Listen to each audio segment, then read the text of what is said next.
Nous avons vu vendredi dernier, nous avons commencé à aborder le tabernacle sous l'aspect de la construction du tabernacle.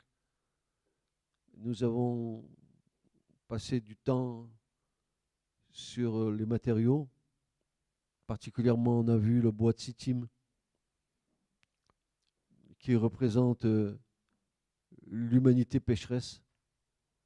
Ce bois de sittim dont est constitué tout le tabernacle, mais qui va être recouvert, soit d'airain, comme étant le symbole de la justice de Dieu, et soit d'argent, symbole de la rédemption, symbole du rachat. La rédemption, on a été racheté à grand prix. Et ce rachat, c'est quelque chose qu'on ne peut comprendre que si l'Esprit de Dieu est venu nous éclairer. C'est dans le lieu saint qu'il y a la vie de l'Esprit. C'est là qu'on va comprendre toute l'œuvre de Christ. Puis, on a parlé de l'or, de ce qui est glorieux, tout ce qui appartient au lieu très saint, mais aussi la foi agissant par l'amour. C'est glorieux, c'est de l'or. Nous sommes aussi dépositaires quelque part d'or, que le Seigneur, dans sa grâce, nous accorde. Il y a aussi quelque chose que je voudrais vous rappeler, qui va peut-être aussi nous éclairer plus tard dans la marche du tabernacle.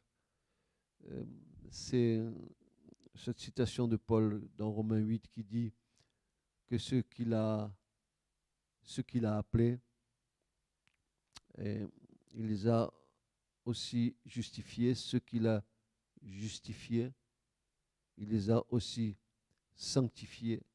Et ceux qu'il a sanctifiés, il veut aussi les glorifier. Donc, il y a la marche. Et si Dieu nous amène à la gloire, ne nous vantons de rien du tout, car c'est lui qui le fait. Parce que c'est lui qui nous fait franchir les étapes. Et à chaque étape que nous franchissons, il y a de la part de Dieu une pédagogie de Dieu pour nous apprendre à franchir les étapes et à réaliser dans quelle position nous sommes. Voilà.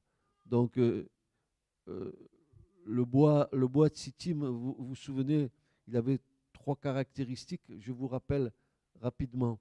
Ce bois, il était imputrescible. Ça veut dire il pourrissait pas.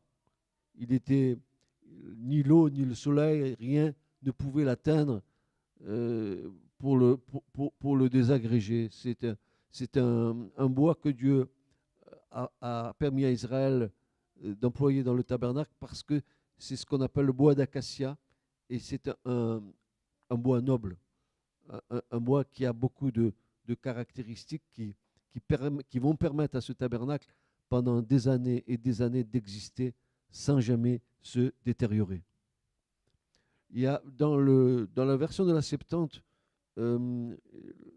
pour parler du bois de sittim, la Septante va employer un mot en grec, aseptos. Aseptos, vous savez, aseptique. Un bois qui n'a aucune impureté en lui, qui ne pourrit pas. Quelque chose d'aseptisé, c'est quelque chose qui n'a aucun microbe, qui est d'une pureté. Voilà, il est aseptisé. Eh bien, ainsi, le bois de sittim, Dieu a permis en ce qu'Israël vienne le prélever dans les plaines de Moab, parce que là, s'était passé un incident majeur. C'était à Sittim. C'est là où Israël est tombé dans le péché de l'idolâtrie, où les fils d'Israël ont forniqué avec les filles de Moab dans une fornication d'ordre idolâtre.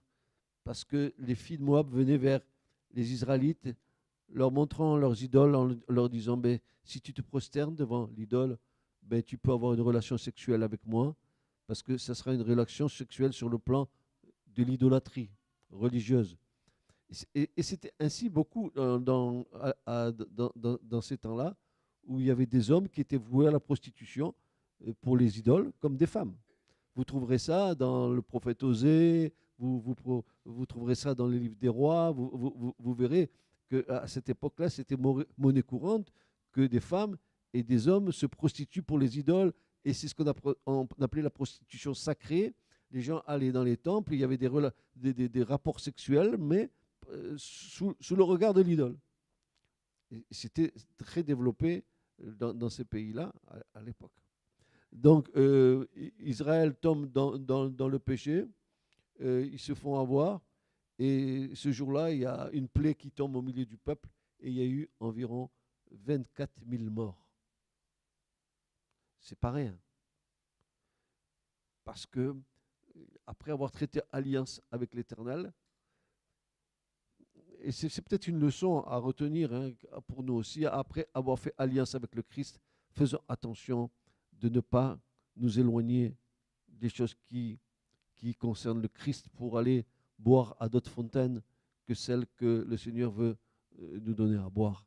Je me rappelle que dans le livre du prophète Jérémie, à un moment, le prophète va déclarer, et c'est Dieu qui le déclare, il va dire à ça, mais pourquoi vous êtes détournés de moi, la source d'eau vive, pour aller boire dans des citernes crevassées? Pourquoi allez-vous boire à des sources polluées? Pourquoi allez-vous boire pourquoi allez-vous boire aux choses du monde?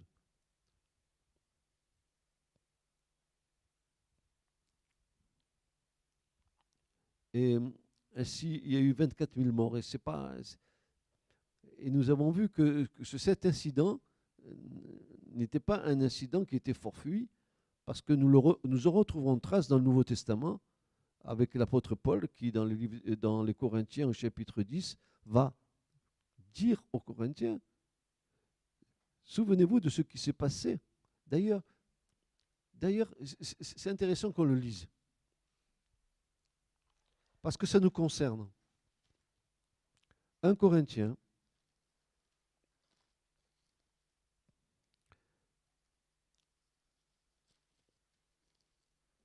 chapitre 10.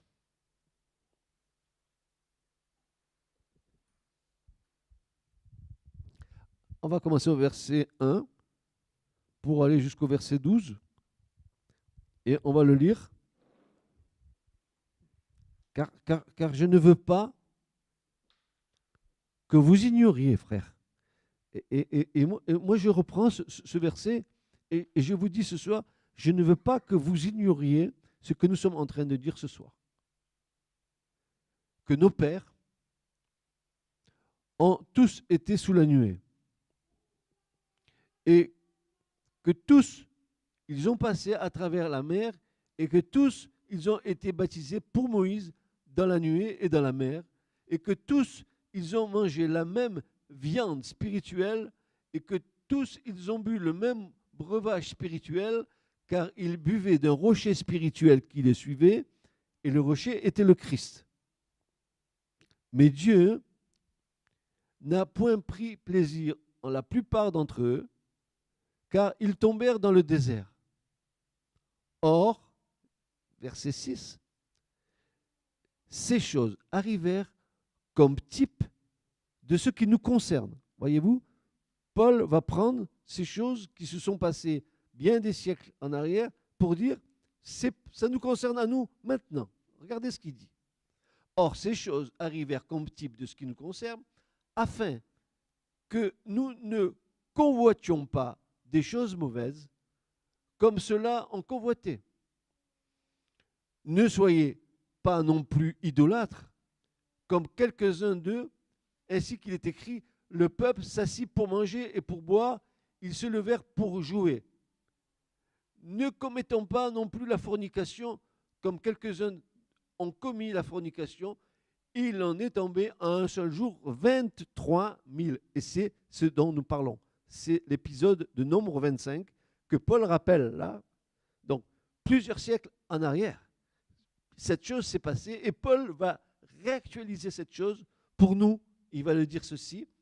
Ne tentons pas non plus le Christ comme quelques-uns d'eux l'ont tenté et ont péri par les serpents. Ne murmurez pas non plus comme quelques-uns d'eux ont murmuré et ont péri par le destructeur.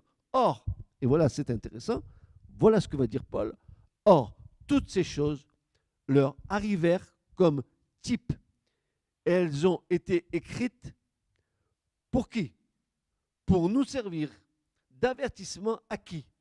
À nous que les fins des siècles ont atteint. Ainsi, que celui qui croit être debout prenne garde qu'il ne tombe.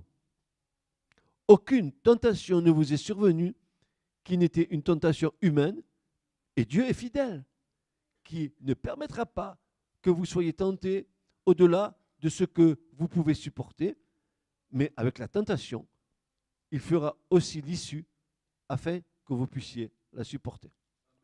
Donc, c'est clair que Paul fait référence à ce qui s'est passé plusieurs siècles en arrière en disant, ça nous a été donné pour nous servir d'exemple à nous qui arrivons à la fin des siècles. Qu'est-ce que Paul veut nous dire?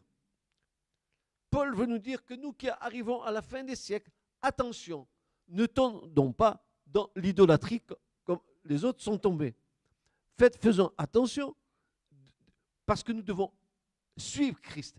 Puisqu'il dit un peu plus haut, il buvait à un rocher spirituel et ce rocher, c'était le Christ. Amen, c'était le Christ. Christ était avec eux depuis le départ.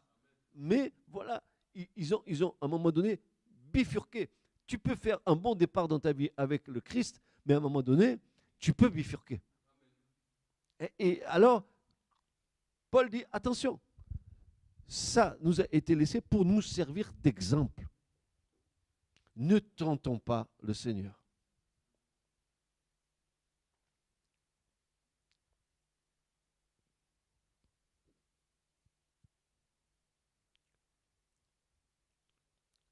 On ne peut pas manger à deux râteliers. Voilà. Donc, ou on a décidé, une fois pour toutes, de suivre Christ, avec ce que ça implique. Mais je voudrais vous passer un message qui est ma vie. Je voudrais vous dire que suivre Christ, c'est difficile parce que nous rendons les choses difficiles. Parce que sinon, c'est très facile. Nous verrons tout à l'heure que quand nous regarderons les couleurs du tabernacle, que la première couleur qu'on va aborder, c'est le bleu, et tout le monde va me dire, mais c'est la pureté, c'est le ciel, etc., etc. Mais ce qu'on oublie de dire, c'est qu'il y a l'obéissance avec. Nous voulons bien de Christ. Nous voulons bien qu'il nous bénisse. Nous voulons bien que nos vies soient plus douces, moins contrariées, que nous supportions moins le poids de nos fautes, etc., etc. Oui, tout ça est juste, mais ce qu'il nous faut, obéir au Seigneur. L'obéissance vaut mieux que les sacrifices. Je vous dis ces choses parce que l'expérience de nombreuses années de marche avec le Seigneur nous font dire que le mot obéissance, pour nous, il a une mauvaise connotation. Si nous ne prenons pas ce mot par l'Esprit de Dieu, nous allons le percevoir avec l'esprit humain. Or, l'obéissance, c'est contraire à la rébellion de la chair. La chair n'obéit pas. La chair, elle se rebelle, elle rejame. Mais l'obéissance dont nous parlons là, l'obéissance de Christ, c'est une obéissance par amour et de cœur. Donc, ce n'est pas contraignant. C'est parce que tu aimes que tu obéis. Par exemple, si tu m'aimais beaucoup et que je te donne un bon conseil, tu saurais que je te donne le conseil parce que je t'aime. Je ne vais pas te dire, fais ça parce que je te dis que tu dois le faire et c'est comme ça et pas autrement. Si je te prends sur ce plan-là, tu ne vas pas m'écouter parce que je vais t'imposer quelque chose. Mais si tu le reçois par amour, tu vas obéir. Maintenant, je vais vous dire autre chose. que nous le voulions ou pas, nous allons apprendre l'obéissance du Seigneur. Nous allons l'apprendre. Pourquoi? Parce que dans le royaume de Dieu, c'est un royaume ordonné, bien établi. Chaque chose est à sa place. Et c'est un ordre divin. Il n'y a rien à dire, c'est parfait. Est-ce que nous aurions l'outrecuidance de dire à Dieu, voilà comment je décide de t'obéir?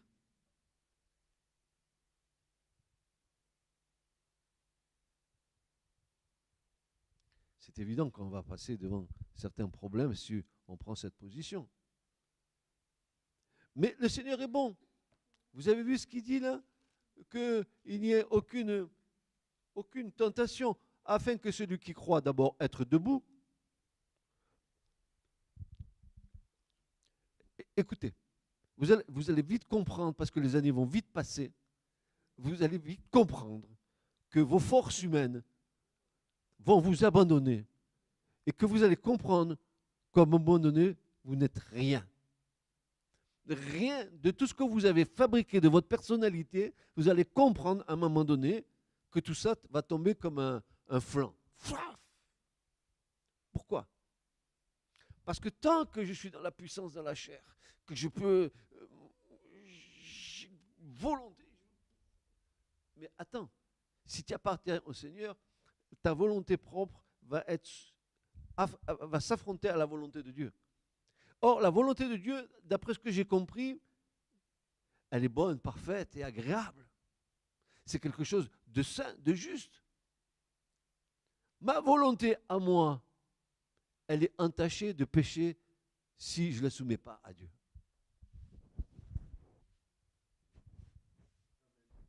Ça, c'est clair. Alors, ce bois de Sittim, il a une histoire, on l'a vu. Il a été pris dans un endroit qui est un endroit symbolique où Israël a chuté dans le péché. Et pourtant, Dieu dit, il faut prendre ce bois de là. Il faut que vous le construisiez, tout le tabernacle avec ce bois. Et les Israélites auraient pu dire par la suite, mais tu aurais pu nous dire de prendre du bois ailleurs, parce que là, on a péché quand même. Oui, vous avez péché là, mais moi, je vais vous couvrir de ma justice et de ma grâce. Voilà. Je vais faire en sorte que là où vous avez...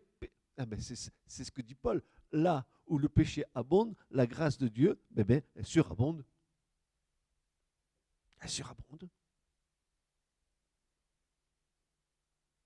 Et tout le tabernacle va être construit avec ce bois-là. Mais la science de Dieu, la connaissance de Dieu, la bonté de Dieu, l'amour de Dieu, la justice de Dieu, tout ça va faire en sorte que mon humanité pécheresse va être recouverte de la grâce de Dieu. Soit de l'airain. Je vais être couvert par la justice de Dieu. Celui qui l'a appelé les a aussi justifiés. Hop, j'ai de l'airain sur moi. Symbole de la justice de Dieu. Dieu m'a fait justice. C'est pour ça que vous ne pouvez pas connaître Christ tant que vous n'avez pas été confronté à sa justice. Impossible que ce soit autrement. Impossible. Il y a un lieu de rendez-vous que Dieu nous a fixé, et le tabernacle va bien nous le montrer, c'est que tu ne peux pas aller et prétendre à une vie dans l'esprit, dans le lieu saint, sans être auparavant passé par la justice de Dieu. Il faut que Dieu règle. Il faut que nous réglions nos problèmes avec lui. Sans ça, nous allons avoir des problèmes nous-mêmes. Nous allons traîner notre incapacité avec nous. Il faut que la justice de Dieu s'exerce. Regardez bien. Regardez bien. Je suis pécheur. Tous ont péché et tous sont privés de la gloire de Dieu. Quand tu viens à Dieu, qu'est-ce qui se passe? Tu es confronté à la justice de Dieu. Dieu dit, tu es condamné, tu es un pécheur. Ah, il a raison. Tous ont péché. Depuis Adam, Tous sont privés de la gloire de Dieu. Tu es un pécheur. Tu es condamné. Tu mérites la mort. Ah, mais est-ce que Dieu serait juste s'il n'avait pas pourvu à sa justice? Et Christ, notre justice, est là. C'est lui l'avocat. Il va me défendre. Oui, c'est un pécheur. Oui, il a fait ci. Parce que d'ailleurs, il est venu vers moi et s'est confié en moi. Et Jésus va dire, maintenant moi, je le mets au bénéfice de ma défense. J'ai payé le prix pour lui et je le couvre de ma justice. Désormais, le résultat du verdict, il est innocent. C'est pas beau ça? Tu es innocent. Christ t'a recouvert de sa justice. Il a fait en sorte qu'à Golgotha, il ait pris le poids de ton péché. Ce qui te condamnait a été pris par lui. Sur la croix, toutes tes bêtises, tout ce que tu as pu commettre, il l'a payé en versant son sang, en se laissant crucifier. Oh Seigneur, quand tu as reçu les clous dans tes mains, nous étions tous sur ton cœur. Tous. Et tu n'as fait exception de personne. Et nous devons venir à lui pour qu'il puisse nous dire, voici, comme dit Paul, nous avons un avocat auprès du Père qui est victime et propitiatoire, non seulement pour nos péchés, mais pour ceux du monde entier, dira Jean, pour ceux du monde entier, pour mes péchés, tes péchés, nos familles, les Chinois, les Hindous, les Indiens, les Américains, pour tous, les Laponais, les Inuits, pardon, et toute la bande, pour tout le monde. Pour tous. Mais il faut que tu fasses de Christ ton avocat. Si tu ne le prends pas comme avocat, comment va-t-il te défendre? Si tu ne viens pas et tu ne lui dis pas à l'avocat, il faut que tu lui dises toutes les choses que tu as faites, parce que sinon il ne va pas pouvoir te défendre. Et ainsi, en déposant ton fardeau. Et puis, il y a ce cri, excusez-moi, je n'enseigne pas, je suis en train d'évangéliser. Il y a ce cri qui dit, venez à moi, vous tous qui êtes fatigués, chargés. Chargés de quoi? Chargés d'impôts? Chargés de soucis? Chargés de péché? Est-ce que vous savez que le péché, c'est quelque chose qui te ronge? C'est la lèpre intérieure. Il y a besoin de sang, il y a besoin d'huile, comme dans la maison du lépreux. Pareil. Il faut que la lèpre du péché s'en aille. Venez à moi, vous tous qui êtes chargés, qui êtes fatigués, non, pas qui êtes fatigués. Vous qui vous fatiguez, vous fatiguez, non seulement nous fatiguons, mais aussi nous le fatiguons.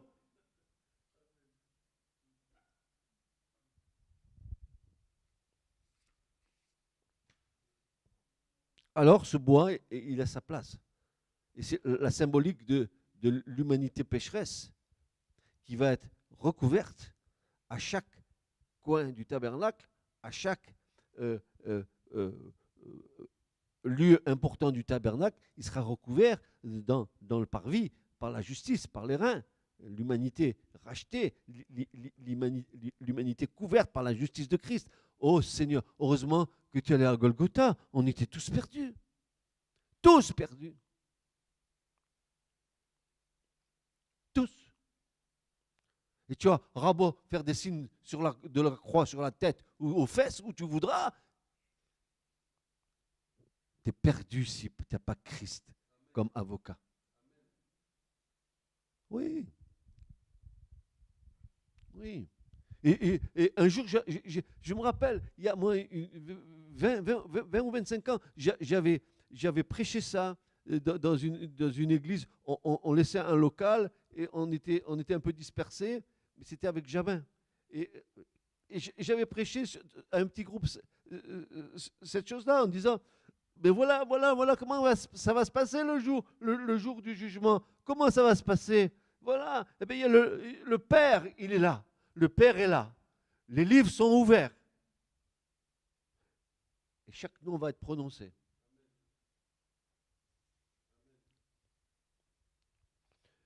Et si tu n'as pas Jésus comme avocat, si tu n'as pas Jésus comme médiateur, il y a un seul médiateur entre Dieu et les hommes, Jésus-Christ le juste.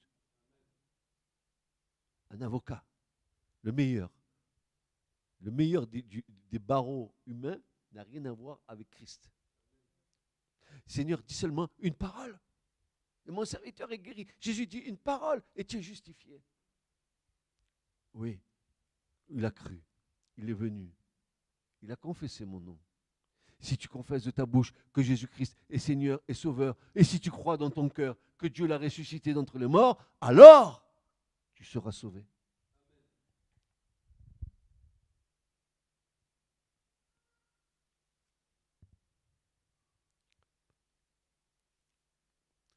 Alors le tabernacle est là. Le bois de Sittim, bien sûr, il faut pénétrer dans ce tabernacle. Il faut entrer. Et vous savez, quand vous enseignez un tel sujet, vous êtes tellement pris par les choses de la révélation de la nouvelle alliance que vous êtes en train de dire, mais là, le Seigneur, il y avait une préfiguration de tout ce qui allait nous arriver par la suite, parce qu'un pécheur qui rentre là-dedans, il ne peut pas rentrer dedans avec un animal pour l'offrir en sacrifice si auparavant il n'avait pas été convaincu dans sa conscience qu'il était un pécheur. Comment rentrerait-il avec l'animal s'il n'avait pas conscience qu'il avait péché contre Dieu? Et c'est le rôle du Saint-Esprit.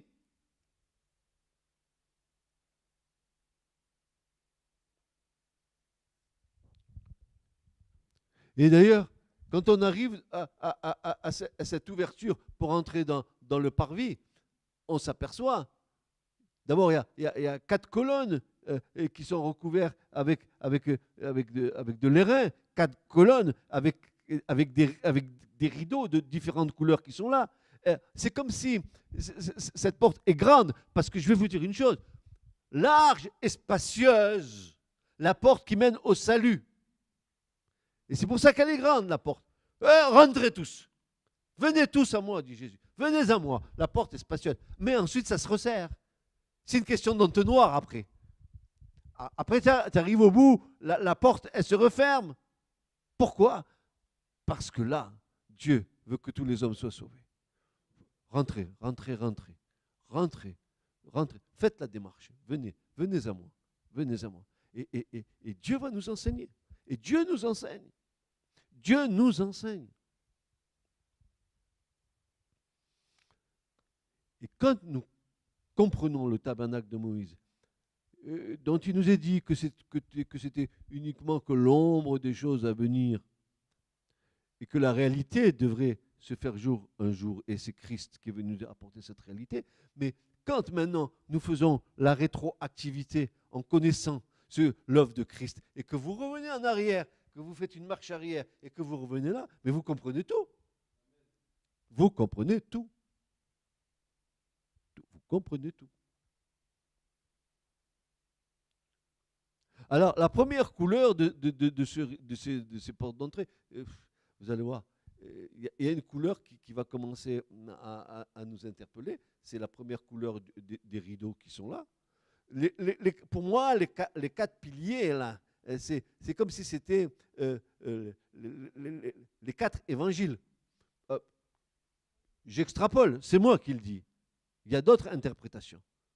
Mais c'est comme si c'était les 4 évangiles. Tu ne peux connaître la justice de Dieu, la justice de Christ, si tu connais ce que Jésus a fait. L'évangile de la grâce. Où les 4 apôtres vont nous montrer Jésus sous les facettes du ministère de Christ.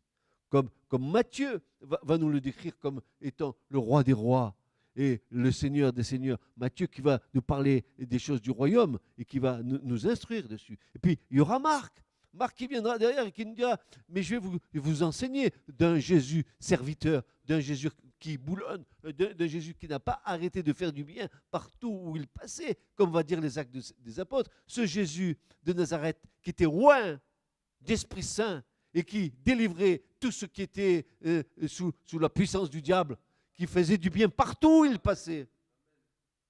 Marc. Puis vous avez Luc, le grec, le médecin, un médecin, c'est cartésien, hein? Plus par moins ça fait moins. Et si tu m'opères comme ça, c'est pas comme ça. Luc qui va nous montrer Jésus comme le Fils de l'homme. Ah, mais alors, quelle source véritable? Parce qu'il faut que vous sachiez que tout ce que Luc a écrit concernant Jésus a été pris au pied de Marie, sa mère. Il n'y a que lui seul qui a donné des choses dans son évangile que les autres ne donnent pas, parce qu'il les a apprises de Marie. Et puis, vous avez le quatrième. Alors, le quatrième, c'est Jean, l'apôtre de l'amour. Hein? Non, mais Jean, il va nous dire, Jésus, c'est le Fils de Dieu, c'est l'aigle, il est royal. Jésus, c'est Dieu. Nul mieux que Jean a pu nous transmettre ces choses. Quand vous prenez les 4 évangiles, que vous les mettez ensemble, et que vous traversez ces 4 évangiles, mais inévitablement, ils vous amènent à qui? Ils vous amènent à Christ, n'est-ce pas? Ils vous amènent au Seigneur. Et ces 4 évangiles vont nous montrer toutes les facettes du ministère de Christ, de sa venue sur la terre. Pourquoi Jésus est venu? Pourquoi il a laissé son ciel de gloire pour venir au milieu de ce fouillis que nous sommes? Je dirais même de ce sac de nœuds que nous sommes.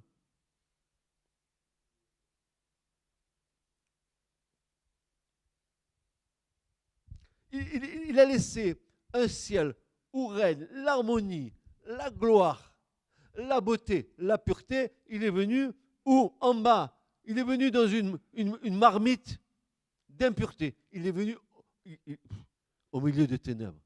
Et c'est pour ça que le prophète Ésaïe va dire ceci. Galilée des nations, le peuple qui marchait dans les ténèbres, il avait vu une grande lumière.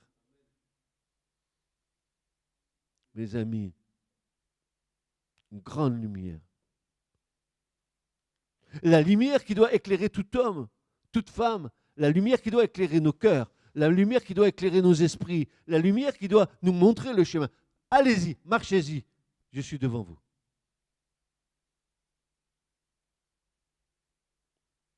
Alors, le bleu, dans le type, le bleu, c'est le Fils de Dieu dans son être, dans son essence et dans son origine céleste. Ici, il nous est parlé de la pureté de Jésus-Christ.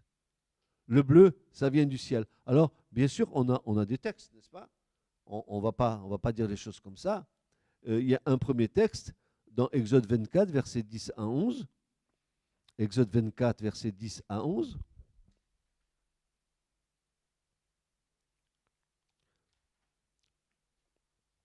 Ça, c'est ce passage tellement extraordinaire. Et que si vous avez reçu vraiment l'Esprit de Dieu, que l'Esprit de Dieu vient en vous, et que vous êtes amoureux de la parole, Dieu peut vous montrer des choses ineffables dans ce passage. Il est dit au verset 10 du chapitre 24 de l'Exode, ils virent qui? Les Zaken, Ben Zaken, les anciens d'Israël. Ils virent le Dieu d'Israël, et sous ses pieds, sous les pieds de l'Éternel, comme un ouvrage de saphir transparent et comme le ciel même en pureté. C'est pur, ça vient d'en haut. C'est bleu, c'est pur, ça vient d'en haut. N'est-ce pas? Et il ne porta point sa main sur les noms d'entre les fils d'Israël. Ils virent Dieu, ils mangèrent et bu. Fantastique ce passage. Un jour, j'ai eu à le partager avec un serviteur de Dieu. Et pour lui montrer que ici, là, c'était quelque chose que Israël a vraiment vécu. Ce n'est pas qu'ils ont vu Dieu comme je te vois, mais ils ont eu une vision de Dieu. Et devant la vision de Dieu, ils ont mangé, ils ont bu devant lui. Dieu leur a permis.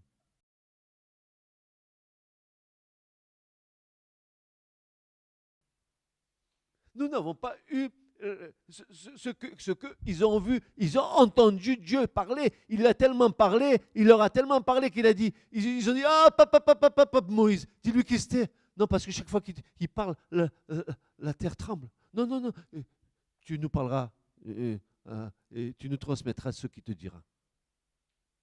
La terre tremblait.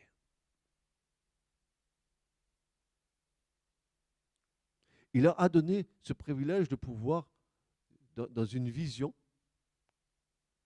il s'est montré dans la vision, et ils ont mangé et bu devant eux. C'est un acte.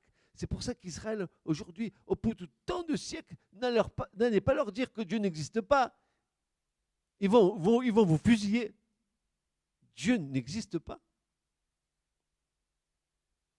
Nos pères, qui ont transmis de génération en génération, qui ont transmis les choses, ils ont vu Dieu dans une vision, ils ont mangé devant lui, ils ont vu la montagne, il a entendu parler. Vous me dites que Dieu n'existe pas. Ils vont vous dire, mais c'est pour ça qu'Israël, c'est spécial. Il n'y a pas de peuple comme Israël. Il n'y en a pas deux. Israël, c'est un peuple à part. Dieu les a mis à part de toutes les nations. Israël doit être le flambeau de l'Éternel. Bien sûr qu'ils ont failli comme nous faillissons. Bien sûr qu'ils ont fait des bêtises comme nous en faisons. Mais Dieu demeure fidèle à ses alliances. Comme il demeure fidèle à l'alliance qu'il a faite avec toi. Ne crois pas que c'est qu'Israël. Hein.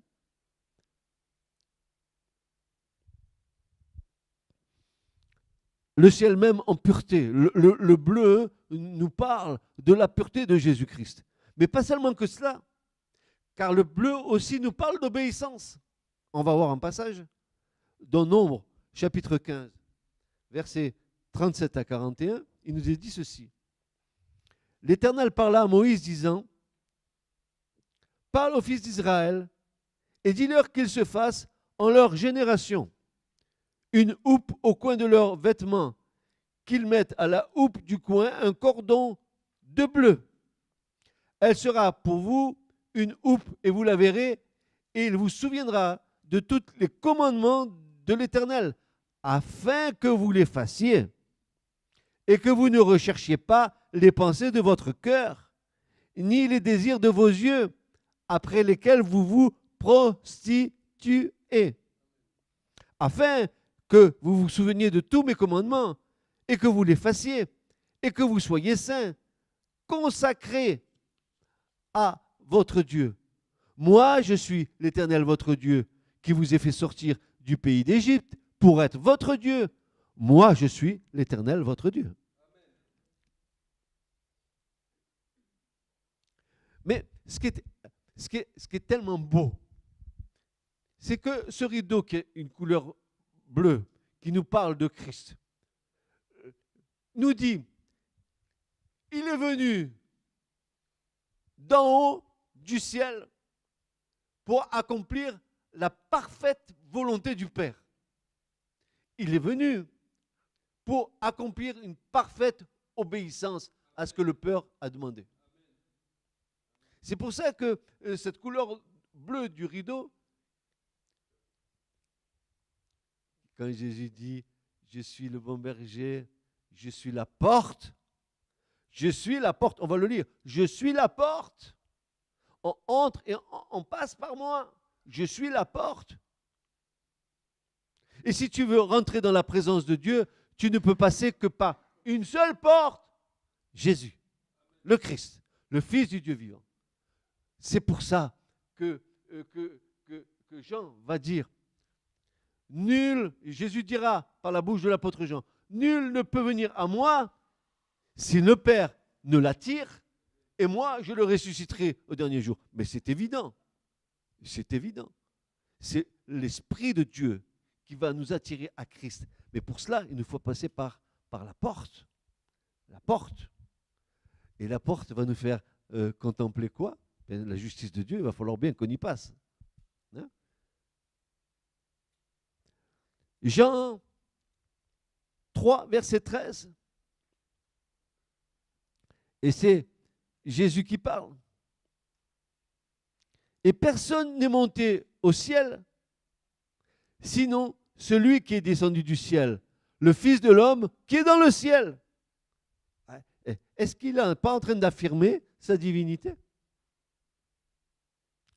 Je répète, personne n'est monté au ciel, sinon celui qui est descendu du ciel. Jean 3, 13.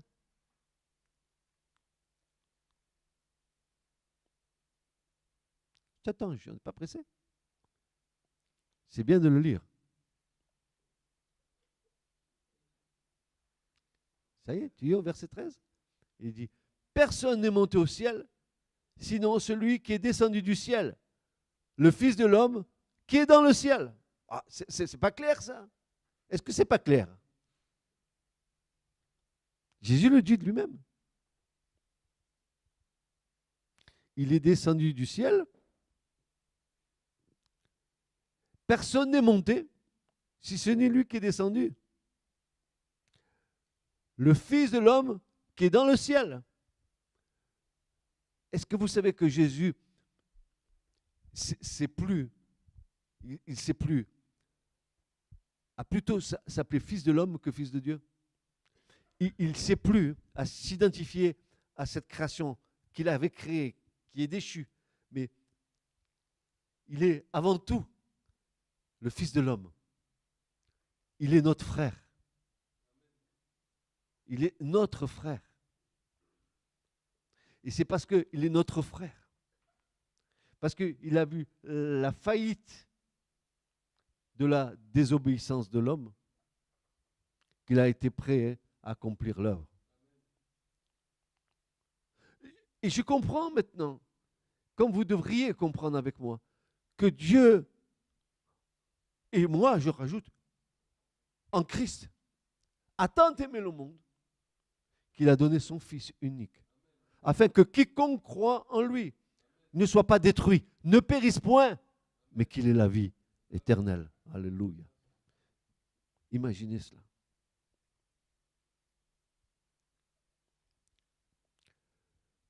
Jean 6, 33, un peu plus loin, chapitre 6, verset 33.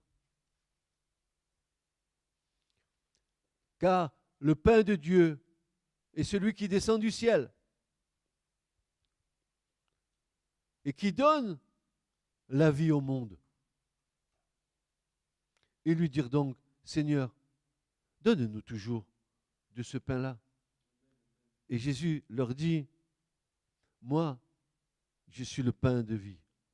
Celui qui vient à moi n'aura jamais faim. Et celui qui croit en moi n'aura jamais soif.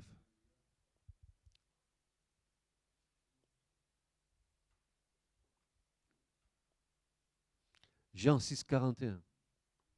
Juste un peu plus loin, verset 41. Les Juifs donc murmuraient contre lui parce qu'il avait dit, moi je suis le pain descendu du ciel. Et il disait, n'est-ce pas ici Jésus, le fils de Joseph, Dieu duquel nous connaissons le Père et la Mère? Comment donc? Celui-ci dit-il, je suis descendu du ciel. Vous imaginez? Il ne faisait pas l'unanimité, n'est-ce pas? Il y avait toujours les bien-pensants, les raisonneurs, les justes religieux qui pensaient pour pouvoir donner une explication. Oh, comme l'homme est bête, il est aussi bête que ses pieds qui le portent quand il veut essayer d'expliquer Dieu ou d'essayer d'expliquer l'univers ou d'essayer d'expliquer l'écriture. Parce que tu n'as pas l'esprit de Dieu, tu ne peux pas comprendre, tu comprends bien. Comment l'homme, grain de poussière, quand je me regarde à la glace et je dis ça c'est moi, et je prétends moi pouvoir donner l'explication de Dieu. Mais qu'est-ce que je suis moi? Une fleur sur le bord du chemin, le vent souffle et emporte la fleur, il n'y a plus de place pour la fleur. Qu'est-ce que je suis moi pour dire et contester contre le Créateur?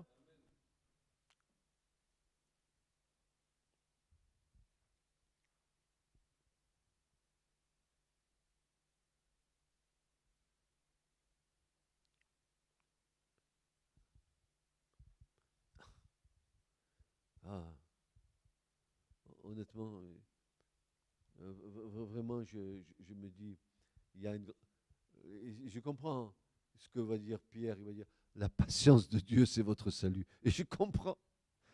Qu'est-ce qu'il est patient avec nous?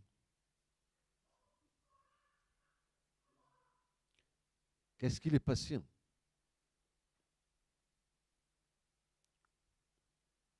Ainsi, cette première couleur, ce bleu dans le rideau large et spacieux qui permet à tout pécheur d'entrer dans la présence de Dieu s'il se reconnaît pécheur. C'est le bleu. Ce bleu qui est couleur de quelque chose qui vient du ciel en pureté. Et cette chose qui est venue du ciel en pureté a été dans une parfaite obéissance. C'est Christ. Ensuite, une deuxième couleur dans le rideau. La pourpre. Vous allez voir tout à l'heure, il y a quelque chose que nous allons voir. C'est tellement beau que quand je l'ai découvert, il y a plein d'années en arrière, je suis resté abasourdi. Je me suis dit, c'est possible. La nature même nous enseigne l'œuvre de Christ. Vous allez voir tout à l'heure. Comme c'est beau, mais comme c'est beau, comme c'est beau, comme c'est beau, comme c'est beau. C'est tellement beau. Le pourpre, ou la pourpre, pardon, parce qu'on dit la pourpre, pas le pourpre, la pourpre. Signe du pouvoir et de la royauté. Va nous présenter Jésus-Christ, le roi des rois et le seigneur des seigneurs, le prince des rois de toute la terre. Le prince des rois de toute la terre. Char, Amelech, Eret. Le prince des rois de toute la terre.